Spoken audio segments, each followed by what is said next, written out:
Hi, welcome to Ministry Hacks. Today I want to talk about church history and why we should study church history. Where do we start with studying church history? Now, church history is absolutely fascinating, and if you haven't read anything, you need to read something. It warns us of mistakes that people have made in the past. It helps us to understand how we've got to where we've got to today. It inspires us as we read about men and women who have completely committed themselves to understanding God and living out for His glory. And it also reminds us that God is still at work. I think sometimes when we read through like the book of Acts and it kind of finishes at 28 and we're going, okay, I guess that's it. No. God is still at work and His Spirit is still at work in the church, and reading through church history reminds us of the importance of that. Now, you might be intimidated by the fact that there's 2,000 years of church history, but let me slow down and break it down for you. There's really three areas that we need to study closely. The first is early church history, which is basically everything from Jesus through to about 400.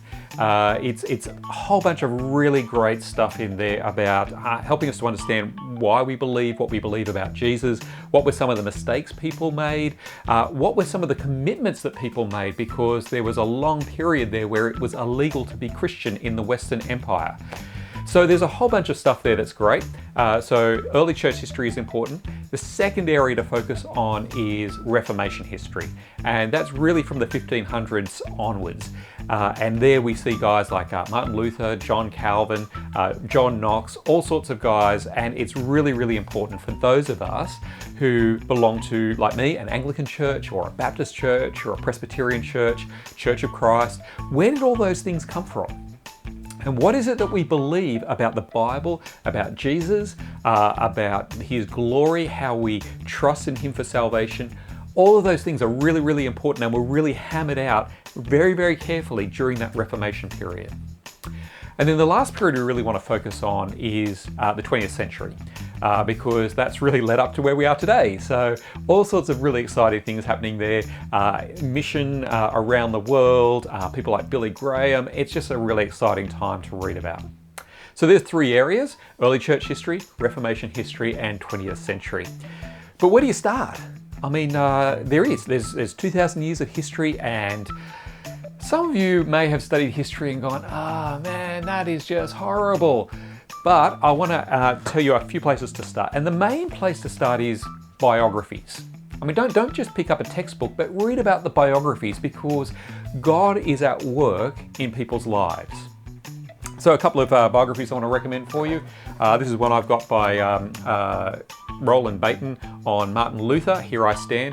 Excellent biography about the great reformer Martin Luther. Or if you're kind of just wanting to touch on a few and just dip your toe in, 5 English Reformers by J.C. Ryle. Again, excellent place to start. There's some biographies, but the best thing to do, find someone that you're interested in and find a biography about them. And if you're not sure, ask around. Kind of go, who's got a good biography of this person? But there's also some great books that help us to understand the whole of church history. And if you're nearly not sure where to start, then I really want to recommend this book, Turning Points by Mark Noll. Mark Noll is an excellent church historian. And one day he was given a whole semester to talk about church history. Go and do whatever you want. And he went, I'm going to pick the 13 key turning points in church history. And so they turned it into a book, and that's what we've got here. Fantastic book, highly readable. You need to get a hold of it. Now, if you're still not sure, a couple of things I'll put in the comments below. There'll be a link to a history of denominations that I've done that kind of goes over 2,000 years history. It's a little bit old and I look a little bit younger, but it's still great. So you can click on that. I've also got a link to a bunch of biographies that were done by John Piper, and they're MP3s. So if you're not interested in reading's not your thing, but you can listen, these are excellent. So I'll make sure you've got that there as well. But whatever you do, get into church history. It's amazing. It's inspiring. It teaches us so much about what God is doing.